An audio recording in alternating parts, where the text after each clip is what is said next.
बिस्मिल्लाहिर्रहमानिर्रहीम। Welcome to medical medics. Today the topic of our discussion is fatty acid synthesis.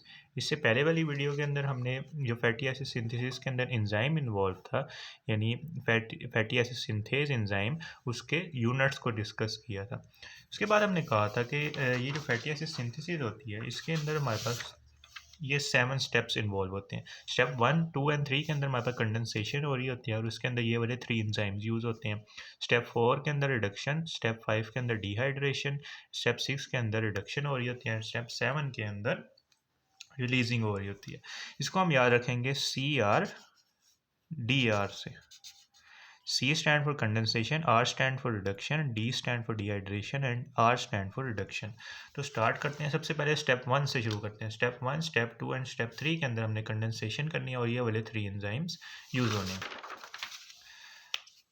अब step 1 के अंदर हम क्या करते हैं कि हम ऐड करते हैं acetyl group to the ACP। Acetyl group हम लेते हैं फ्रॉम द एसिटाइल कोए, क्योंकि स्टेप 1 के जब हमने बात की थी तो हमने कहा था कि हमने एसिटाइल कोए की फॉर्मेशन करवाई थी। अब वो वाला जो एसिटाइल कोए है, उसका एसिटाइल ग्रुप हम ऐड करेंगे ACP के अंदर। ACP क्या चीज़ है? Acyl carrier protein. इसके स्ट्रक्चर में भी हमने कहा था कि ये वाली जो प्रोटीन है, ये हमारे पास एसाइल कैरियर प्रोटीन, इसके साथ हमारे पास ये सल्फाइड्राइल ग्रुप भी लगा हुआ है। और ये वाला जो हमारे पास पोर्शन है, ये इसका दूसरा फंक्शनल यूनिट बनाएगा, जिसमें सिस्टीन लगा होगा सल्फाइड्राइल ग्रुप के साथ। यानी अब ये वाला कॉम्पोनेंट और ये वाला कॉम्पोनेंट, इसको हम उठा के लेके आ रहे हैं इधर। ये आ गया सिस्टीन, उसके साथ सल्फाइड्राइल ग्रुप, सिस्टीन उसके साथ सल्फाइड्राइल ग्रुप, और ये आ गया ACP उसके साथ ACP उसके साथ सल्फाइड्राइल ग्रुप, ACP उसके साथ सल्फाइड्राइल ग्रुप।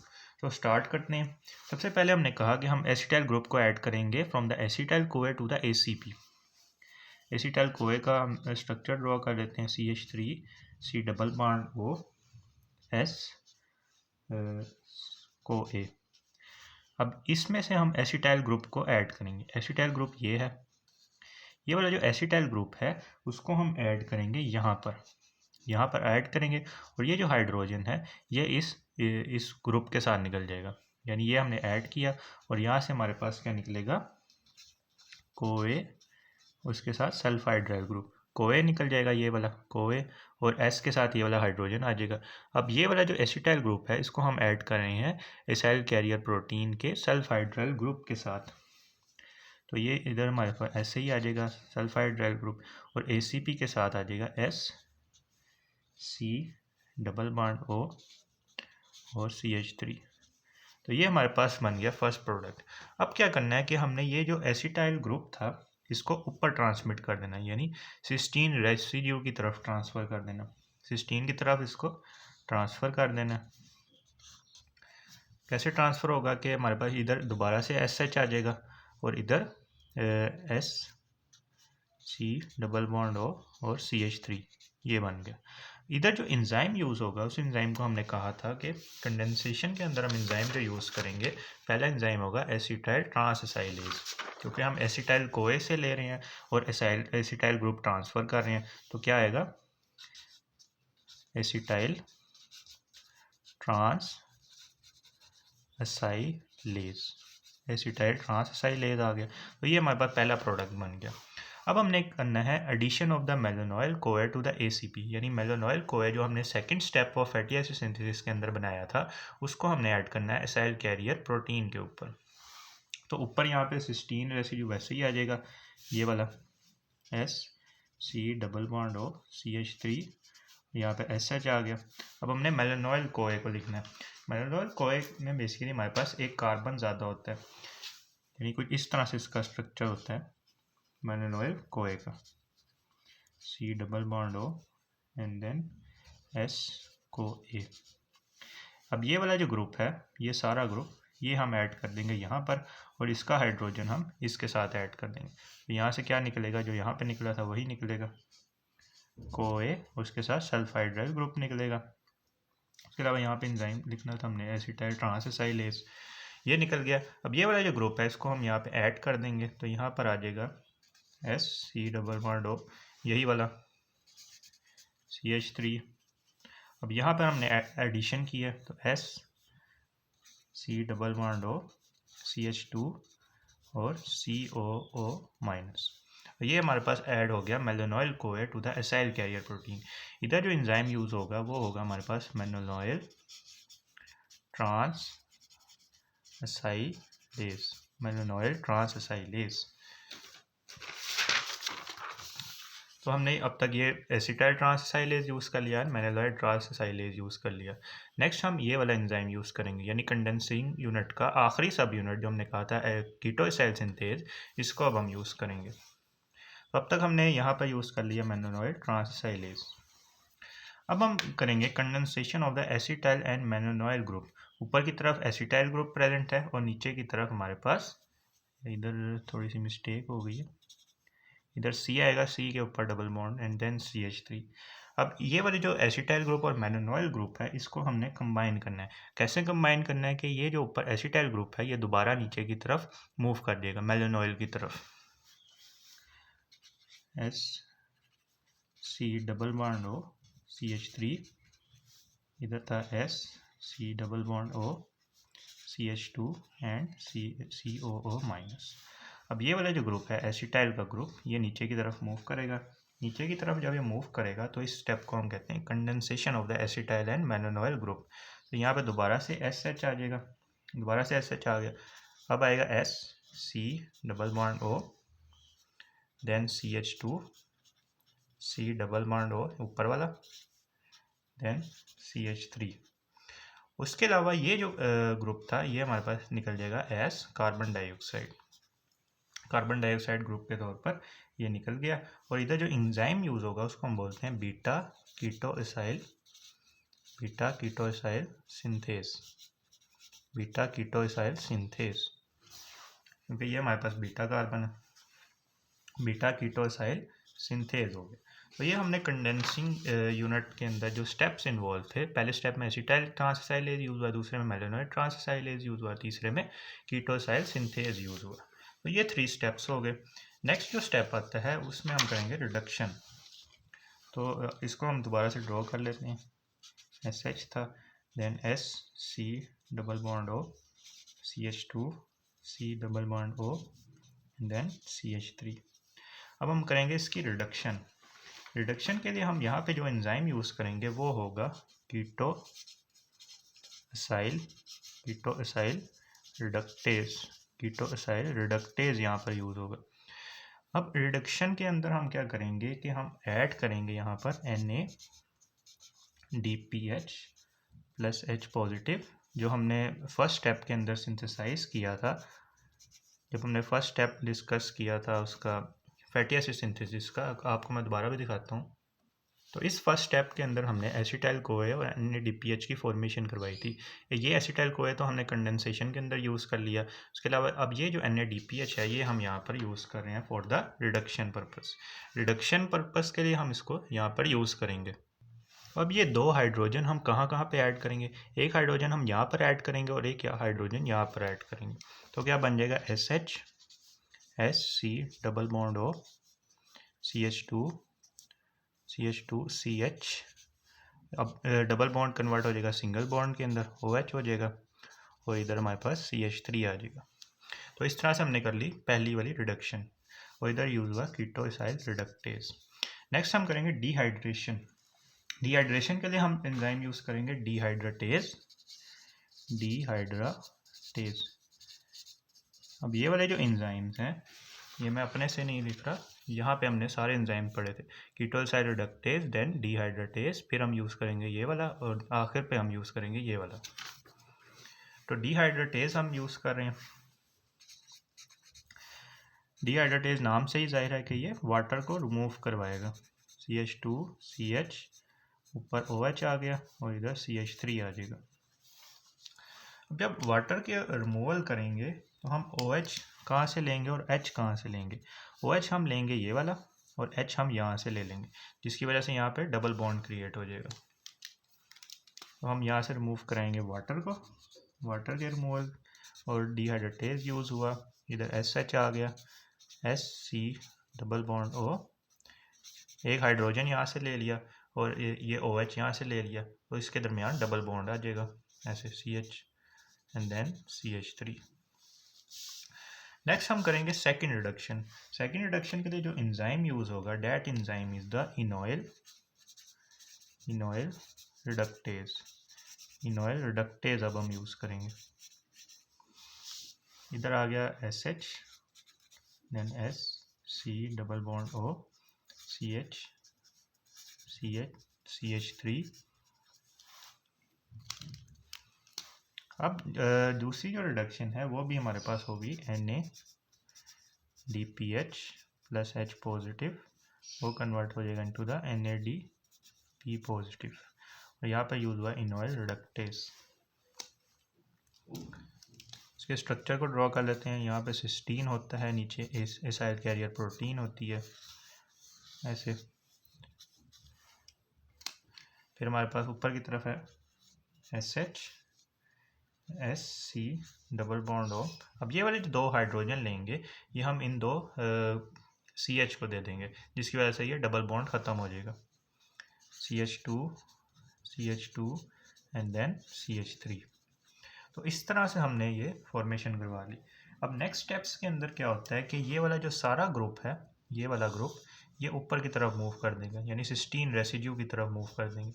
जब सिस्टीन रेसिड्यू की तरफ ये मूव हो जाएगा तो हमारे पास कुछ इस तरह से प्रोडक्ट की फॉर्मेशन होगी कि ये वही सिस्टीन रेसिड्यू और नीचे ACP आ गया,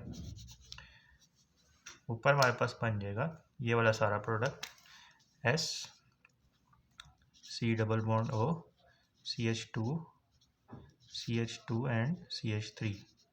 ये सारा इसके साथ लगा हुआ, नीचे की तरफ SH आ जाएगा। अब ये वाली साइड दोबारा से खाली होगी। जब ये वाली साइड दोबारा से खाली होगी,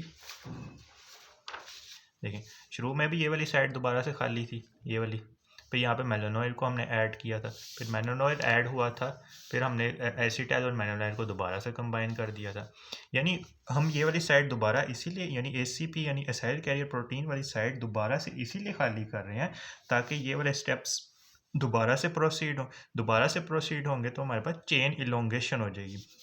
अभी तो हमारे पास बस 4 कार्बन की वाली चेन बनी है, हमने बनानी है 16 कार्बन वाली चेन, जिसको हम पाल्मिटिक एसिड बोलते हैं। पाल्मिटिक एसिड की फॉर्मेशन के लिए हमने जो ये वाले स्टेप्स करवाने हैं, ये हम करवाएंगे, यानी 2 से लेकर जो 6 स्टेप्स था। 2 स्टेप ये था हमारे पास, मेलानोइड कोए को हमने ACP पे ऐड किया था, और 6 स्टेप यानी ये वाला सेकेंड रिडक्शन वाला स्टेप, 2 से लेकर 6 जो स्टेप्स हैं ये हम 6 टाइम्स करवाएंगे। 6 टाइम जब हम करवाएंगे फिर हमारे पास फॉर्मेशन होगी पाल्मिटिक एसिड की। पहले पाल्मिटाइल कोए की फॉर्मेशन होगी, देन वो कन्वर्ट होगा हमारे पास इनटू द पाल्मिटिक एसिड। कैसे कन्वर्ट होगा, इसके स्ट्रक्चर को हम अगले पेज पर डिस्कस कर लेते हैं। यहाँ पे वही सिस्टीन रेसिड्यू, नीचे ACP, इसके साथ हमारे पास यहाँ पे लगा होगा SH and then SC double bond O, CH2, इधर हमारे पास 13, इसको मल्टीप्लाई कर देंगे, CH2 एंड देन CH3।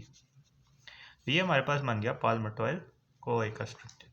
अब ये जो पाल्मिटेट है इसको हमने रिलीज़ करवाना है। पाल्मिटेट को कैसे रिलीज़ करेंगे, हम एंजाइम यूज़ करेंगे थायोएस्ट्रेज। जो हमने जब इसका कॉम्प्लेक्स का स्ट्रक्चर डिटेल से देखा था तब भी हमने कहा था कि थायोएस्ट्रेज रिलीजिंग यूनिट के तौर पर एक्ट करेगा, तो थायोएस्ट्रेज को यूज़ करेंगे। यही वाला स्ट्रक्चर दोबारा से ड्रॉ कर लेते हैं। नीचे S, C double bond O, CH2, 13, then CH2 and then CH3। तो इस स्टेप के अंदर हमने रिलीज़ करवाना है, तो हम इसमें वाटर को ऐड करेंगे। वाटर ऐड करेंगे इन द प्रेजेंस ऑफ थायोएस्ट्रेज। फिर यहाँ पे हमारे पास वैसे ही दोबारा से आ जाएगा जो हमारा यूनिट था जिसने सारा ये प्रोसेस करवाया, और इसके साथ हमारे पास आ जाएगा पाल्मिटेट आ जाएगा। अब एक बार क्विक रिव्यू ले लेते हैं कि हमने क्या क्या डिस्कस किया। सबसे पहले हमने जो एंजाइम था उसके सब यूनिट को देखा, जिसमें कंडेंसिंग यूनिट के 3 यूनिट्स थे और रिडक्शन यूनिट के 4 यूनिट्स थे। फिर हमने जो स्टेप था उसमें एक एक यूनिट को यूज़ किया। स्टेप 1 के अंदर हमने जो एसिटाइल ग्रुप था, जो हमने फर्स्ट स्टेप में एसिटाइल कोए था, उसका एसिटाइल ग्रुप हम ऐड करेंगे एसाइल कैरियर प्रोटीन के ऊपर। और ये एसाइल कैरियर प्रोटीन किसका कंपोनेंट थी? फैटी एसिड सिंथेस एंजाइम का कंपोनेंट थी। यहाँ पर ऐड किया हमने इसको, ठीक है। फिर ये जो एसिटाइल ग्रुप था ये ऊपर सिस्टीन रेसिड्यू की तरफ मूव हो गया था। फिर हमने मेलानोइल कोए जो हमने सेकंड स्टेप के अंदर बनाया था उसको ऐड किया यहाँ पे एसाइल कैरियर प्रोटीन के ऊपर, यहाँ पे ऐड हुआ, नीचे की तरफ आ गया। फिर हमने इस एसिटाइल और मेलानोइल दोनों को मिला दिया, यानी एसिटाइल ग्रुप दोबारा की तरफ नीचे आ गया। फिर हमारे पास ये प्रोडक्ट बन गया। फिर स्टेप 4 की बात की हमने। स्टेप 4 के अंदर हमने रिडक्शन करवाई, जिसमें हमने कीटोसाइल रिडक्टेस को यूज़ किया।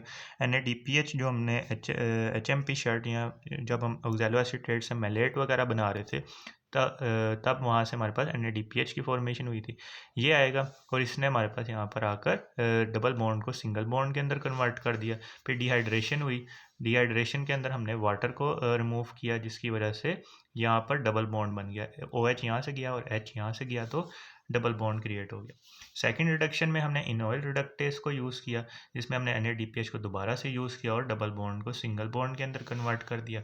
फिर हमने ये जो पूरा ग्रुप था इसको दोबारा से सिस्टीन रेसिड्यू की तरफ मूव कर दिया। दोबारा से क्यों मूव किया? ताकि हम ये ACP वाली साइड को खाली कर सकें। ACP वाली साइड दोबारा खाली होगी तो दोबारा से यहाँ पर जो स्टेप 2 से स्टेप 6 तक हुए थे दोबारा से यहाँ पे प्रोसीड होंगे और यहाँ पे हमारे पास ये वाला कंपाउंड बन जाएगा। फिर हमने इसमें से पाल्मिटेट को रिमूव कराया बाय द थायोएस्ट्रेज एंजाइम। तो ये वाले 7 स्टेप्स थे हमारे पास फैटी एसिड सिंथेसिस के। नेक्स्ट कुछ और पॉइंट आते हैं कि हमने कौन कौन सी चीज़ें यूज़ की हैं इसके अंदर।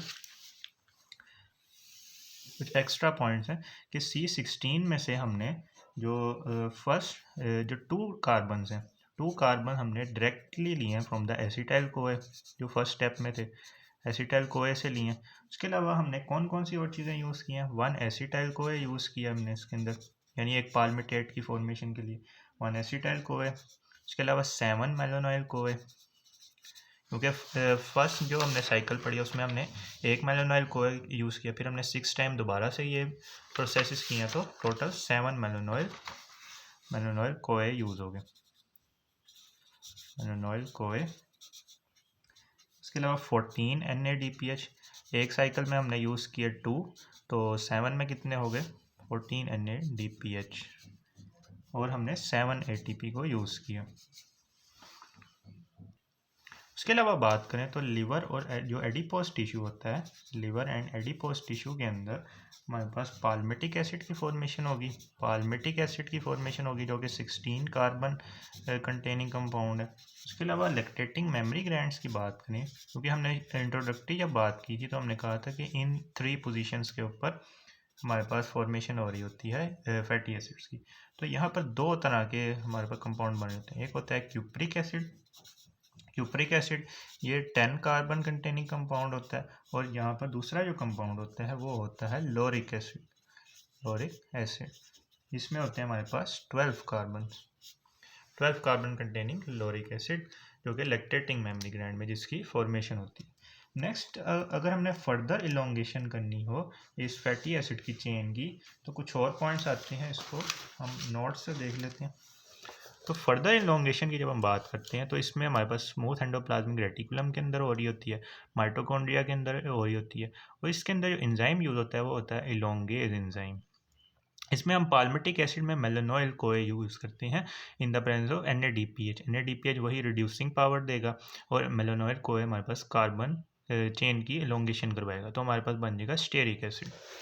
ये इलोंगेशन की बात होगी। इसके अलावा कुछ हमें पता है कि 16 कार्बन से जब हम आगे वाली साइड पर जाते हैं तो हमारे पास डबल बॉन्ड और ट्रिपल बॉन्ड भी क्रिएट होने लग जाते हैं। ये डबल बॉन्ड और ट्रिपल बॉन्ड यानी डीसैचुरेशन की जब हम बात करते हैं तो ये हो रही होती है in the smooth endoplasmic reticulum, और इसमें एंजाइम यूज होते हैं डीसैचुरेसिस। इसकी कुछ रिक्वायरमेंट्स होती हैं, इसको चाहिए होता है, यानी डीसैचुरेशन के लिए हमें मोलिकुलर ऑक्सीजन चाहिए होती है, NADH चाहिए होता है, साइटोक्रोम B5 चाहिए होता है, उसके अलावा FAD लिंक्ड रिडक्टेस चाहिए होता है, एंड डीसैचुरेज एंजाइम चाहिए होता है। इसमें अगर हम स्टेरिक एसिड की बात करें तो वो कन्वर्ट होगा ओलिक एसिड के अंदर। इसके अलावा एक पॉइंट आता है कि ह्यूमन के अंदर एबिलिटी नहीं होती कि वो डबल बॉन्ड को इंट्रोड्यूस कर सकें C10 पोजीशन के, यानी जो ओमेगा एंड ऑफ चेन होता है उधर से C10 पोजीशन के ऊपर। तो दो हमारे पास एसेंशियल फैटी एसिड होते हैं, यानी वो वाले फैटी एसिड जो बॉडी सिंथेसाइज नहीं कर सकती उनको हम बोलते हैं एसेंशियल फैटी एसिड। दो तरह के होते हैं, एक होते हैं लिनोलिक एसिड, ये हमें डाइट से लेने पड़ते हैं, लिनोलिक एसिड होता है, और एक होता है लिनोलेनिक एसिड। इसमें 9 और 10, 12 और 13, यानी इन दो पोजीशंस के दरमियान हमारे पास डबल बॉन्ड होते हैं। उसके अलावा 9, इसमें हमारे पास लिनोलेनिक एसिड में 9, 10, 12, 13 एंड 15, 16 पोजीशन के दरमियान डबल बॉन्ड प्रेजेंट होते हैं। तो ये वाले जो होते हैं हमारे पास फैटी एसिड, ये एसेंशियल फैटी एसिड होते हैं, इनको हमें डाइट से लेना पड़ता है। So this was all about the fatty acid synthesis. Next part की वीडियो से हम जो प्रोसीडिंग स्टेप्स हैं लिपिड मेटाबॉलिज्म के, जिसमें हमारे पास आ जाते हैं टैग की फॉर्मेशन, उनकी degradation, beta oxidation, ketone body synthesis and then cholesterol के जो टॉपिक्स हैं उनको डिटेल से देखेंगे। If you like this video then kindly share it with your friends and subscribe to my channel.